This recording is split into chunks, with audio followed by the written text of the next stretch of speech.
বিশ্বব্যাপী করোনা ভাইরাসের প্রকোপ রয়েছে, এটি একটি বাস্তবতা। বাংলাদেশও এই করোনা ভাইরাস বা মহামারীর বাইরে নয়, সেটিও একটি বাস্তবতা।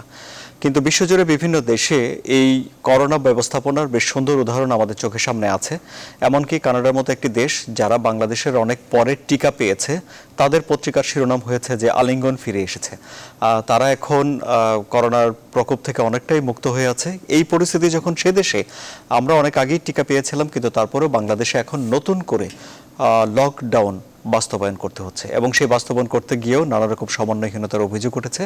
তাহলে এখন প্রশ্ন হলো যে আসলে আমাদের সামনে অর্থনীতি টিকিয়ে রেখে, জীবিকা টিকিয়ে রেখে জীবনের নিরাপত্তা নিশ্চিত করার উপায় কি আছে সামনে? আসুন SSRM জনতন্ত্রে গণতন্ত্রে আমরা এইসব বিষয় নিয়ে আলোচনা করি। আমি আনোয়ার সাদি আপনাদের সঙ্গে রয়েছে। আমাদের আমন্ত্রিত অতিথি আজকে বঙ্গবন্ধু শেখ মুজিব মেডিকেল বিশ্ববিদ্যালয়ের সাবেক উপাচার্য এবং জাতীয় কারিগরি পরামর্শক কমিটি এই মহামারী বিষয়ের এর সদস্য জনাব অধ্যাপক ডক্টর নজরুল ইসলাম রয়েছেন, গার্মেন্টস মালিকদের সংগঠন BGME এর সহসভাপতি জনাব শহীদুল আজিম রয়েছেন, দোকান মালিক সমিতির সভাপতি জনাব মোহাম্মদ হেলাল উদ্দিন রয়েছেন, সুপ্রিম কোর্ট আইনজীবী সমিতির সাবেক সাধারণ সম্পাদক জনাব অ্যাডভোকেট ডক্টর মমতাজ উদ্দিন মেহেদি রয়েছেন, মৌলভীবাজার ব্যবসায়ী সমিতির সভাপতি জনাব গোলাম মাওলা এবং চাকতাই খাতুনগঞ্জ ব্যবসায়ী সমিতি, যারা পাইকারি ব্যবসা করে থাকে, সেই সমিতির সাবেক সাধারণ সম্পাদক এহসানুল্লাহ জায়েদি।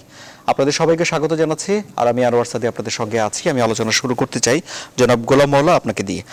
এই যে লকডাউন করা হচ্ছে, এর কি প্রভাব পড়বে? তাতে করে কি করোনা দূর হবে বলে আপনাদের ধারণা, এবং আপনার ব্যবসায়ীরা কি বলছেন?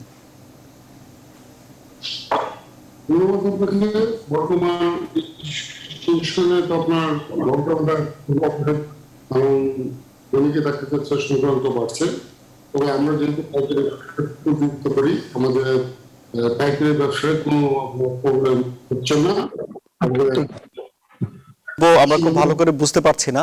আমি একটু পরে আমি আপনার কাছে আসছি। জনাব আহসানুল্লাহ জায়েদি, এই লকডাউনের করোনার পরিস্থিতি তো খারাপ হচ্ছে, এটি বাস্তবতা। এই লকডাউন নিয়ে আপনার কি বক্তব্য? ধন্যবাদ। আমাকে শুনতে পাচ্ছেন? হ্যাঁ, আপনাকে শুনতে পাচ্ছি, আপনি বলুন। জি হ্যাঁ, পরিষ্কার শুনতে পাচ্ছি, বলুন। জি ধন্যবাদ। আজকে যারা অতিথিরা আসছেন সবাইকে, এবং পাশাপাশি যারা আজকের এই অনুষ্ঠানটি দেখছেন সবাইকে আমি আমার ব্যক্তিগত পক্ষ থেকে এবং চাকতাই খাতুনগঞ্জের ব্যবসায়ীদের পক্ষ থেকে জানাচ্ছি শুভেচ্ছা অভিনন্দন। জি, আমরা আসলে বেশ কয়েক দফা লকডাউনের পর আবার আগামীকাল থেকে লকডাউন শুরু হচ্ছে। আসলে আমরা জীবন বাঁচা আগে জরুরি, জীবন বাঁচলে আমরা বাঁচবো। আমরা যেহেতু ভোক্তা অর্থাৎ ভোগ্যপণ্যের কাজ করে থাকি, আমাদের লকডাউন যদি আমরা আওতার মধ্যে থাকি তাহলে হয়তো বা ভোক্তারা ক্ষতিগ্রস্ত হবে। সেই জন্য আমার মনে হয় যে ইতিমধ্যে আমরা যারা ভোগ্যপণ্যের ব্যবসা করে থাকি তারা এই যে ভোগ্যপণ্যের এই যে লকডাউনের আওতামুক্ত থাকবে আশা করছি। সে কারণে আমাদের প্রভাবিত পরে স্বাভাবিকভাবে যে ব্যবসা বাণিজ্যের যে স্বাভাবিক যে গতিতে ব্যবসা বাণিজ্য হয়ে থাকে সেটি কিন্তু করা যায় না। তারপরেও আমরা চেষ্টা করি আমাদের পণ্যটি ভোক্তার কাছে সহজভাবে কিভাবে পৌঁছানো যায়। আর যেহেতু ইতিমধ্যে ঘোষণা এসেছে যে গণপরিবহন বন্ধ থাকবে, সেহেতু যদি পণ্যের ট্রাকটি সহজভাবে পৌঁছানোর ব্যবস্থা করা হয় তাহলে আমার মনে হয় যে সংকটটি তৈরি হয় ভোগ্যপণ্যের ক্ষেত্রে সেটি মনে হয় না হবে। সেটি করলে আমার মনে হয় যে ভালো হবে, কারণ বাঁচার জন্য আমাদের খাদ্যের প্রয়োজন হয়। সে কারণে এটি অবশ্যই এই লকডাউনে আওতামুক্ত রাখলে সুবিধা হয়, এবং সেটি আমি আহ্বান জানাবো। খাদ্যপণ্যের ব্যাপারে তো অবশ্যই একটি ছাড় আছে। জি, খাদ্যপণ্যের ব্যাপারে তো অবশ্যই ছাড় আছে। জনাব আহসানুল্লাহ জায়েদি, আপনাকে অনেক ধন্যবাদ। জনাব গোলাম মাওলা, আপনাকে আরেকবার শুনি, কি বলছেন আপনার ব্যবসায়ীরা এই লকডাউন ঘিরে? আমরা যেহেতু পাইকারি ব্যবসা নিযুক্ত করি নিত্য প্রয়োজনীয় জিনিসের, যেমন ভোজ্য তেল,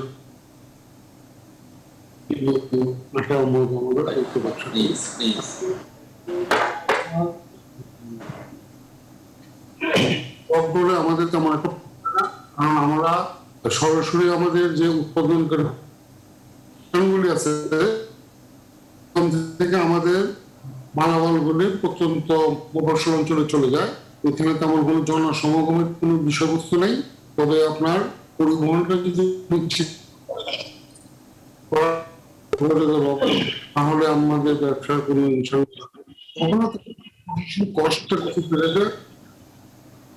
প্রজেক্ট পার্লামেন্ট আমাদের আমাদের না আপনার কথা পরিষ্কার শুনতে পাচ্ছি না জনাব গোলাম মোল্লা, এবং আপনাকে আমরা অনুষ্ঠানের পরের দিকে আবারও যুক্ত করার চেষ্টা করব। জনাব মোহাম্মদ হেলাল উদ্দিন, ঈদ তো আর এখন একদমই হাতের নাগালে নয়, এবার নিশ্চয়ই আপনারা লকডাউনে দোকানপাট বন্ধ রাখার পক্ষে, তাই কি? ধন্যবাদ সাদি ভাই। প্রথমত হচ্ছে সাদি ভাই, এই লকডাউন তো আমরা অনেক যাবত দেখছি, ফেস করছি, তাতে কোনো সমস্যা নেই। আমরা যারা আসলে ক্ষুদ্র এবং অতি ক্ষুদ্র ব্যবসায়ী, তাদের যে অবস্থাটা, এই সামনের ঈদ, এই ঈদে কিন্তু আমাদের একটা বেতন বোনাস দেওয়ার একটা বিষয় থাকে। তো সেটা কিভাবে আমরা দিব, আমরা আসলে নিজেরাও এই মুহূর্তে আমরা আসলে বুঝতে পারছি না আমাদের কোথায় গিয়ে আমাদের শেষটা হবে। একটি বিষয় হচ্ছে কি সাদি ভাই, যে প্রথমত যে লকডাউন হবে, দেশে যেভাবে মৃত্যুর হার বাড়ছে, সংক্রমণের হার বাড়ছে, এছাড়া হয়তো সরকারের হাতে তেমন কোনো বিকল্প নাই।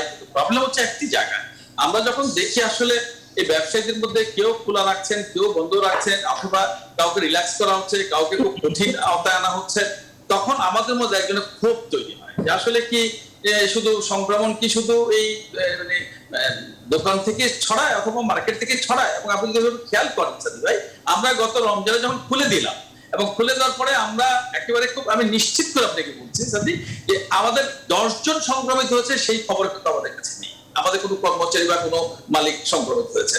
আমরা কিন্তু চেষ্টা করেছি প্রত্যেকটি দোকানে, প্রত্যেকটি মার্কেটে যারা ঢুকবে তারা মাস্ক পরে ঢুকবে, তারা স্যানিটাইজ করবে।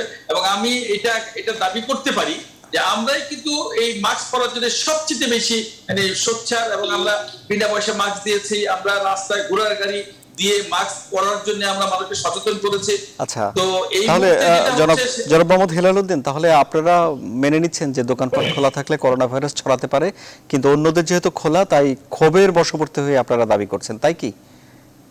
না, বিষয় হচ্ছে আপনি খেয়াল করেন যে আমরা তো একই জায়গায় ব্যবসা করি, আমরা তো আসলে, আর আমাদের ব্যবসা তো ক্ষুদ্র এবং অতি ক্ষুদ্র ব্যবসা, এবং তাদের সংখ্যার পরিমাণ তো অনেক বেশি, যেগুলো চিন্তা করা যায় না, যাদের দিকে কেউ আসলে দেখভাল করছে না ওইভাবে। তো সেই ক্ষেত্রে আমরা ডেফিনেটলি সরকারের আইন কানুন মেনে চলবো, এতে কোনো সন্দেহ নাই, আমরা দোকানপাট বন্ধ রাখবো।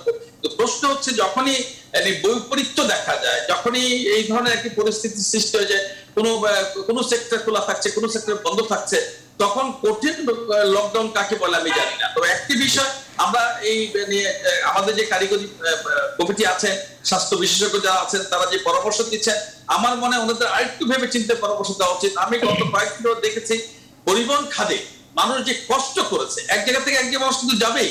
আপনি ভাবনা চিন্তা কোন বিষয় থাকতে পারে যে ওরা যে আরেকটু ভাবনা চিন্তা করবে, বিশেষজ্ঞরা কি কি বিষয় ভাববে? আপনি প্রথমত দেখেন, এই যে মানুষগুলো কিন্তু গ্রামে যাবে, কিছু করার নাই। আপনি যে ক্ষুদ্র ব্যবসায়ীদের যে কর্মচারী, তাদের বেতনের পরিমাণ কিন্তু খুব বেশি না, তাদের পরিবার থাকে গ্রামে, তারা ঢাকায় কোনো মেসে থাকে। তো মেসে যখন থাকে 10 জন 8 জন 7 জন একটি মেসে গাদাগাদি করে থাকে, যেখানে 15 দিন বা 10 দিন লকডাউন দিচ্ছেন আপনি, তখন তো তার পক্ষে ওই বস্তির মধ্যে সারাদিন বসে থাকার তার সুযোগ নেই, তার পরিবার কিন্তু গ্রামে থাকে, অতএব সে গ্রামে যাবেই। তো যেহেতু তার গ্রামে যেতে হবে, সেই ক্ষেত্রে আমার মনে হয় পরিবহন ব্যবস্থা যদি এভাবে করে দেওয়া হতো, ঠিক আছে, পরিবহন চলো, হ্যাঁ, পরিবহন চলার মধ্যে ওরা অন্তত তার নির্দিষ্ট জায়গায় গিয়ে পৌঁছতে পারে, আমরা এই সিদ্ধান্তগুলো নিতে পারতাম। বুঝতে পেরেছি।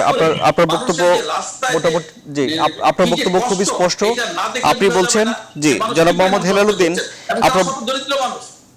আপনার বক্তব্য খুবই স্পষ্ট। আপনি বলছেন যে স্বাস্থ্যবিধি মেনে চলার উপরে জোর দেওয়া উচিত, বাকি সব যেন স্বাভাবিক থাকে।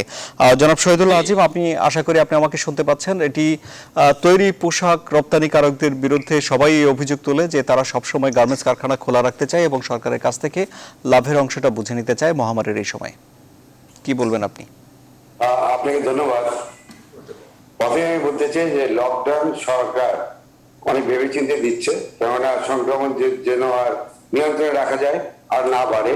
তো এখানে গার্মেন্ট সেক্টর কিংবা অন্যান্য সেক্টর এটা বড় কথা না, যতটুকু নিয়ন্ত্রণ করা যায় সেভাবে নিয়ন্ত্রণ করতে হবে। তো আমি বলবো যে আমাদের গত বছর যে লকডাউন ছিল, আমরা সমস্ত স্বাস্থ্যবিধি মেনে ডে 1 থেকে আমরা সমস্ত শ্রমিক কর্মচারীদের যা ছিল তাদেরকে আমরা সচেতন করেছি এবং সামাজিক দূরত্ব বজায় রেখে আমরা কাজ করেছি। ব্যাপারটা হলো যে আমাদের সেক্টরে 0.03% সংক্রমিত হয়েছে গত 1 বছরে, সবচেয়ে কম। কেননা আমাদের এখানে ডেইলি তাদেরকে সচেতন করা হয় এবং আমরা যে সচেতনতা করি এই মডেলটা তারা বাসায় নিয়ে যায়। একটা আমাদের 40 লক্ষ ওয়ার্কার আছে, এখানে একটা ওয়ার্কার 4-5 জন করে একসঙ্গে থাকে, বাসায় থাকে। অলমোস্ট প্রায় 2 কোটি লোক এই সচেতনের দিকে আসছে। এবং আমরা যদি এইসব 40 লক্ষ লোককে ছেড়ে দিই, তাহলে ঘোরাফেরা করবে অযথা। গতবারের মতো দেখবেন বাড়ি যাওয়ার চেষ্টা করবে, যেটা আসা যাওয়ার ক্ষেত্রে সংক্রমিত বেশি হয়। আমি বলবো যে যতটুকু পারি আমার সবাই চেষ্টা করতে হবে। এবং আমি not allowed to go out, আমার বাইরে যেতে পারবো না লকডাউন হলে। শুধু আমার ফ্যাক্টরি চলবে, ফ্যাক্টরি আশেপাশে শ্রমিক যারা আছে তারা আসবে, যারা পায়ে হেঁটে আসে। সারাউন্ডিং অলমোস্ট 90% শ্রমিক আমাদের ফ্যাক্টরি আশেপাশে থাকে। কিন্তু আমি মালিক হিসেবে আমি যেতে পারবো না, আমি নট অ্যালাউড, সে যেতে পারবো না, আমাকে সেটা মানতে হবে। তো সরকার যেভাবে ব্যবস্থা নিয়েছে, ভেবেচিন্তে নিয়েছে, সমস্ত সবার সঙ্গে আলাপ করিয়ে নিয়েছে। তো আমার মনে হয় এই লকডাউন যেভাবে ধীরে ধীরে কোভিড তীব্রতর হচ্ছে, তো এইটা নিয়ন্ত্রণ না আনতে পারে একেবারে ডিজাস্টার হয়ে যাবে। জি, জনাব শহীদুল আজিম, আপনি আমাদের সঙ্গে থাকুন, আপনার কাছে আসবো। জনাব অ্যাডভোকেট ডক্টর মমতাজউদ্দিন মেহেদী, আইনজীবীরা কি বলছেন এই লকডাউন বাস্তবায়ন নিয়ে? ধন্যবাদ সাদি ভাই, আপনি কি আমাকে শুনতে পাচ্ছেন? হ্যাঁ, শুনতে পাচ্ছি, পরিষ্কার, বলুন। আচ্ছা, আমার প্রথম বক্তব্য হলো দেশের করোনা সংক্রমণ রোধ করার জন্য যদি সরকার লকডাউন দেয়, তাহলে আমি নীতিগতভাবে তার বিরোধিতা করব না, কিন্তু বিরোধিতা করছি ওই জায়গাটায় 26শে মার্চ 2020 থেকে যখন লকডাউন শুরু হলো, প্রথম দেখেছি 10 দিন লকডাউন হয়েছে বাংলাদেশে, এটা ঠিক, কিন্তু তারপরে বাংলাদেশে আর কোনো লকডাউন কার্যকর হয়েছে বলে আমার জানা নেই। শুধু লকডাউন একটা জায়গায় বাস্তবায়িত হয়েছে, সেটা আদালতে, হাইকোর্ট জজ করে, অর্থাৎ আমাদের মাননীয় বিচারপতিগণ একটা সুবিধা পেয়েছিলেন, একটা অজুহাত তুলে যে লকডাউন চলছে, এখন আর কোনো কোর্ট খোলা যাবে না, হাইকোর্ট জজ কোর্ট সব বন্ধ। আমরা বলতে চাই, জরুরি স্বাস্থ্য সেবা, জরুরি যে সকল সেবার কথা সরকার বলছে, বিচার লাভের অধিকার, মানুষের যে জন্মগত অধিকার, সাংবিধানিক অধিকার, এটাও জরুরি সেবার অন্তর্ভুক্ত। চার্চিল বলেছিলেন দ্বিতীয় বিশ্বযুদ্ধের সময়, তার মন্ত্রিসভাকে জিজ্ঞেস করেছিলেন আদালত কি চলছে, তখন মন্ত্রিসভার সদস্যরা জবাব দিয়েছিলেন যে আদালত চলছে। তিনি বলেছিলেন যাই ঘটুক না কেন আদালত খোলা রাখতে হবে। চার্চিলের বক্তব্য ছিল দ্বিতীয় বিশ্বযুদ্ধে। কাজে আমি বলতে চাই, একটা মানুষকে যদি গ্রেফতার করা হয় 24 ঘন্টার মধ্যে তাকে আদালতে হাজির করতে হবে, এটা আইন। একজন মানুষের যদি বাড়িঘর সম্পত্তি বেদখল হয়ে যায়, ইনজাংশনের জন্য সে আদালতের শরণাপন্ন হবে, সাথে সাথে একটা ইনজাংশন প্রেয়ার করতে হবে। আদালত যদি লকডাউনের কারণে বন্ধ থাকে, তাহলে কোথায় সে সেবা পাবে, সে বিচারপ্রার্থী মানুষ?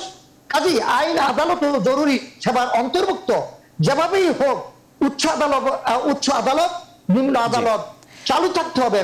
অনেক ধন্যবাদ জনাব অ্যাডভোকেট ডক্টর মমতাজউদ্দিন মেহেদী, অনেক ধন্যবাদ আপনাকে। আপনার কাছে আবারও আসবো। অধ্যাপক ডক্টর নজরুল ইসলাম, আপনি তো শুনলেন তারা সবাই তাদের নিজেদের সেক্টর খোলা রাখতে চান। এখন প্রশ্ন হলো যে লকডাউন না দিয়ে এই সব কিছুই খোলা রেখে আদালত, গার্মেন্টস, দোকান, ব্যবসা, গণপরিবহন সবকিছু খোলা রেখে এই করোনা মোকাবেলা করা যায় কি? কোনো উপায় কি আছে আপনাদের কাছে? করোনা ভাইরাস লকডাউন যেটা হচ্ছে, লকডাউনের মধ্যে মেন কাজটা হচ্ছে ট্রান্সপোর্ট কন্ট্রোল করা, কন্ট্রোল করা, এটা কিন্তু ভাইরাস ছড়ায় কি করে? ভাইরাস ছড়ায় একটা মানুষের কাছ থেকে আরেক মানুষের হাঁচি কাশি দিয়ে বের হয়, সেটা আরেকজনের নাকের মধ্যে ঢুকে যায়। এখানে যদি আমরা মাস্ক করি, যে সংক্রমিত মানুষ তিনিও মাস্ক করলেন এবং যিনি অসংক্রমিত ভালো মানুষ তিনিও মাস্ক করলেন, তাহলে সংক্রমিত মানুষ সে হাঁচি কাশির সময় ওখানে মাস্কের মধ্যে 96% ভাইরাস স্ক্রিন হয়ে যায়। তারপরে যখন উনি এই ভাইরাস যখন একটা সুস্থ মানুষের মধ্যে ঢুকতে যাবে, তখন আরেকটা মাস্ক ফেস করবে, ওই সুস্থ মানুষের মুখে আরেকটা মাস্ক আছে, মাস্ক 2 বার ফেস করতে হবে তাকে। এটা এখানে সংক্রমণের হার একেবারেই কমে যায়, মানে নাই বললেই চলে। সুতরাং আমরা যদি সঠিকভাবে মাস্ক করি এবং শতকরা 100 জন মাস্ক করি, 99% না 100%, তাহলে আমরা কিন্তু সব কিছু কাজ করে স্বাস্থ্যবিধি মেনে আমরা জীবনযাপন করতে পারি। কিন্তু আমাদের অসুবিধা হলো যে এই যে যেরকম দোকান মালিকরা একবার হলো না, বললো যে আমরা একেবারে মাস্ক করবো, একেবারে সে করবো, কিন্তু যখন তাদেরকে ছেড়ে দেওয়া হলো তখন আর মাস্ক করে না। জি, একটা মার্কেট বন্ধ করতে হয়েছিল তখন জরুরি ভিত্তিতে। হ্যাঁ হ্যাঁ, তা এখন যদি সবাই যদি স্বাস্থ্যবিধি মেনে যদি তাদের কাজগুলো করে, তাহলে কেন যাবে না? আমরা আমাদের সমস্ত কাজ পরিচালনা করতে পারবো এবং আমরা নিজেদেরকে ভাইরাস থেকে প্রতিরোধ করতে পারবো, দুটোই করতে পারবো একসঙ্গে। কিন্তু আমাদের স্বাস্থ্যবিধি মানতে হবে, এটা কিন্তু একবারে 100% শিওর করতে হবে, তাহলে কিন্তু করবো। জি, আমি আপনার কাছে আসবো। জনাব অ্যাডভোকেট ডক্টর মমতাজউদ্দিন মেহেদী, আদালত পাড়ায় সবাই কি স্বাস্থ্যবিধি মানেন? সবাই কি সঠিক নিয়মে মাস্ক পরেন? যদি না পড়েন তাহলে কেন আপনারা লকডাউনের বিরোধিতা করছেন? আইনজীবী এবং যারা ক্লার্ক তারা এবং মাননীয় বিচারপতিগণ আমরা সবাই স্বাস্থ্যবিধি মেনে চলি। তবে সামাজিক দূরত্ব অনেক জায়গায় আইনজীবীরা এবং জনগণ রক্ষা করে না। সামাজিক দূরত্বের ক্ষেত্রে অনেকটাই ব্যাহত হয়, কিন্তু মাস্ক পরিধান করে প্রত্যেকে 100%, এই ব্যাপারে কোনো দ্বিমত নাই। তবে আমি যে কথাটা বলতে চাই এটা হলো গুরুত্বপূর্ণ কথা সাদি ভাই, সেটা হলো আদালত নিয়মিতভাবে খুলে দেওয়া হলো, জজ কোর্ট এবং উচ্চ আদালতে 53টা বেঞ্চ চালু করা হলো 20 জুন, এই গত 20 জুন। অথচ 1 বছর 4 মাস যাবৎ করোনায় আমরা আক্রান্ত। বিগত সময় এমনও ছিল 5% আক্রান্তের হার, 8% আক্রান্তের হার এবং মৃত্যুর হার ছিল 8 জন 10 জন। তখন কিন্তু আমি মমতাজউদ্দিন মেহেদী সাধারণ আইনজীবীদের ব্যানারে মানববন্ধন করে মাননীয় প্রধান বিচারপতিকে স্মারকলিপি দিয়েছি আদালত খোলার জন্য। তখন কিন্তু আদালত খোলা হয় নাই, অর্থাৎ যখন সংক্রমণ কম ছিল তখন কিন্তু আদালত খোলা হয় নাই। এটাও কিন্তু আমাদের কর্তৃপক্ষের সম্পর্কে আমাদের একটা বক্তব্য, অর্থাৎ সংক্রমণ কম তখন আমরা যত দাবি জানাই আমাদের দাবি গ্রাহ্য হয় নাই। জি, অনেক অনেক ধন্যবাদ আপনাকে। আপনার কাছে আবার আসবো। জনাব শহীদুল্লাহ আজিম, এমনিতে গার্মেন্টসে যারা কাজ করে তারা কাজের অংশ হিসেবে মাস্ক ব্যবহার করে যেন নাকে মুখে ধুলোবালি না ঢোকে, এর সঙ্গে করোনার কোনো সম্পর্ক নেই। কিন্তু করোনা আসার পরে করোনা ভাইরাস ঠেকানোর জন্য একটু ভালো মানের মাস্ক আপনারা কি সব শ্রমিকদেরকে সরবরাহ করতে পেরেছেন? হ্যাঁ, আমাদের অনেকগুলো ফ্যাক্টরিতে মাস্ক এক্সপোর্টও করি এবং মাস্ক পরা আমাদের শ্রমিক যারা আছে তারা বহুত আগে থেকে অভ্যস্ত। আপনি যেটা বললেন ধুলাবালি ডাস্টের জন্য প্রতিরোধ করার জন্য মাস্ক অটোমেটিক পরে, তাদের অভ্যাস আছে, তারা মাস্ক পরে খুলে না এবং সেটা এভরিডে তারা পরে, বহুত আগে থেকেই পরে। আমাদের জন্য সুবিধা হচ্ছে তাদেরকে আর এই মাস্কের ব্যাপারে এত সচেতনতা প্রয়োজন হয় না, তারা জানে যে মাস্ক পরতে হবে। জি, আর দ্বিতীয় প্রশ্ন হলো যে এটি বাংলাদেশের সবচেয়ে বেশি বৈদেশিক মুদ্রা আয় করে এই খাত। আপনারা তো দেশের সাধারণ মানুষের জন্য অনেক মাস্ক বিতরণ করতে পারতেন, একটি সামাজিক আন্দোলন করতে পারতেন, সেটি আমরা কেন দেখলাম না?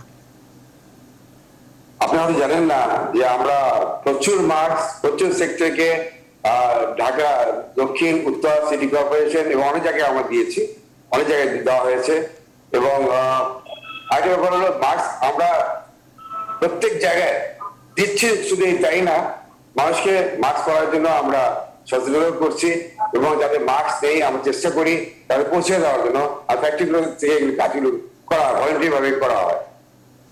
জি, জনাব গোলাম মওলা, আমি আশা করি আপনার কথা ভালোভাবে শুনতে পাবো। আপনাদের ব্যবসায়ী সমিতির পক্ষ থেকে ব্যবসায়ীদেরকে স্বাস্থ্যবিধি মানার ব্যাপারে কোনো ধরনের উদ্যোগ আছে কিনা এবং তাদেরকে কোনো রকম মাস্ক বিতরণের কোনো উদ্যোগ আপনাদের আছে কিনা? আপনি নিজেকে একটু আনমিউট করে নিন। ধন্যবাদ আপনাকে। আমরা ইতিপূর্বেই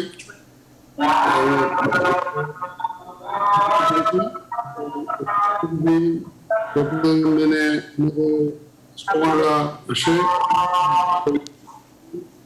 এই জন্য আমরা ভলেন্টিয়ার করে আপনাদের কারো একজনের ফোন এসেছে, একটু কাইন্ডলি আপনাদের ফোনটা।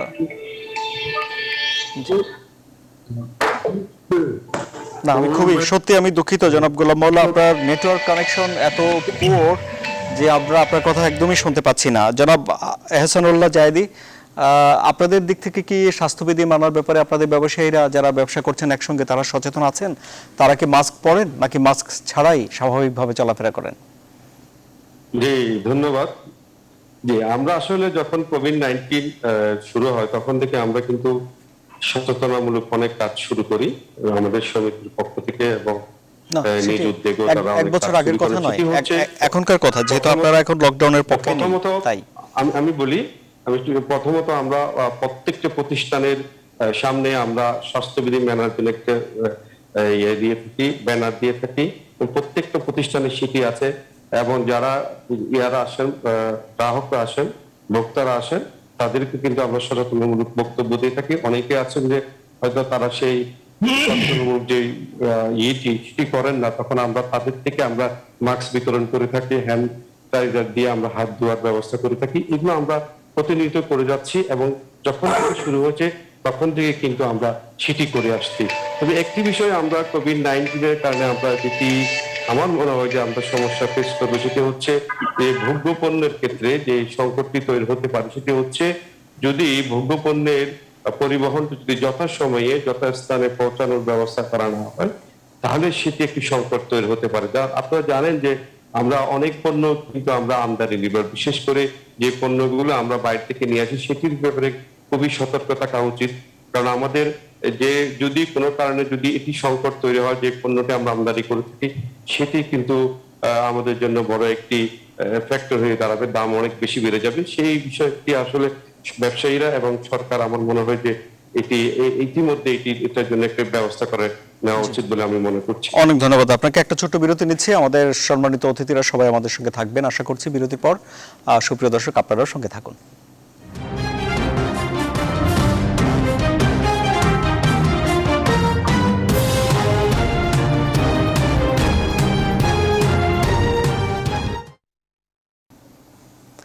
আবারও স্বাগত। আপনারা দেখছেন SSRM জনতন্ত্র গণতন্ত্র। জনাব গোলাম মাওলা, তিনি মৌলভীবাজার ব্যবসায়ী সমিতির সভাপতি, তাকে দিয়ে এই পর্ব শুরু করি।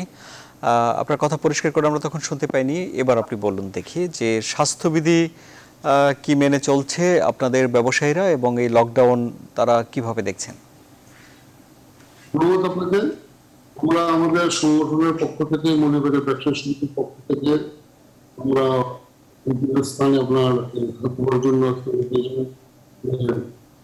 মেশিন লাগিয়ে সাবান টাবানের ব্যবস্থা করেছি, এবং আমরা দফায় দফায় আপনার এই মাস্ক বিতরণ করেছি। এছাড়া আমাদের যে সমস্ত ভবনগুলিতে আপনার লিফট সিস্টেম আছে, এখানে আমরা কঠোর নিরাপত্তার সহিত সবাইকে মাস্ক ছাড়া আপ অ্যান্ড ডাউন করতে লিফট আমরা দিচ্ছি না। এছাড়া আমাদের ব্যবসায়ী সমিতির ফান্ড থেকে আপনার আমরা একটা টিম গঠন করে সামাজিক দূরত্বতা বজায় রাখার জন্য, শৃঙ্খলা যাতে থাকে সেই জন্য অবিরাম আমাদের যে লোকাল থানা আছে, চকবাজার মডেল থানা, সেই থানার সহযোগিতায় আমরা চেষ্টা করেছি, এবং সেটা আমরা সুফল ইনশাল্লাহ পেয়েছি। এবং আমি বলবো যে আল্লাহ অশেষ মেহরবানিতে এই দুর্যোগের মধ্যে আমার শীর্ষের কমোডিটির কোনো কোথাও যে শর্টেজ হয়নি, আগামীতে আশা করা হবে না। আপনার দৃষ্টি আকর্ষণ করছি, মাধ্যমে বাণিজ্য মন্ত্রণালয়ের দৃষ্টি আকর্ষণ করছি যেন আমাদের যে সমস্ত শীর্ষ কমোডিটি গুলি চিটাং পোর্ট, মুম্বাই পোর্ট দিয়ে আপনার ইম্পোর্টেড গুডস, সেগুলি যেন তড়িৎ গতিতে বিচ্ছিন্নভাবে সারা বাংলাদেশে সরবরাহ হয়, তাতে যেন কোনো পরিবহনের বিঘ্ন না ঘটে। এছাড়া আমাদের পাইকারি ব্যবসায়ীদের এই লকডাউনে আপনার তেমন উদ্যোগী ফর্মালিটি হয়নি, বরঞ্চ সরকার যে রেট করে দিয়েছে ভর্তিকালের ব্যাপারে অন্যান্য আইটেমের, তার থেকে আমাদের পাইকারি পর্যায়ে এই বিশেষ মুহূর্তে আপনার অনেক কম দামে বিক্রি হচ্ছে।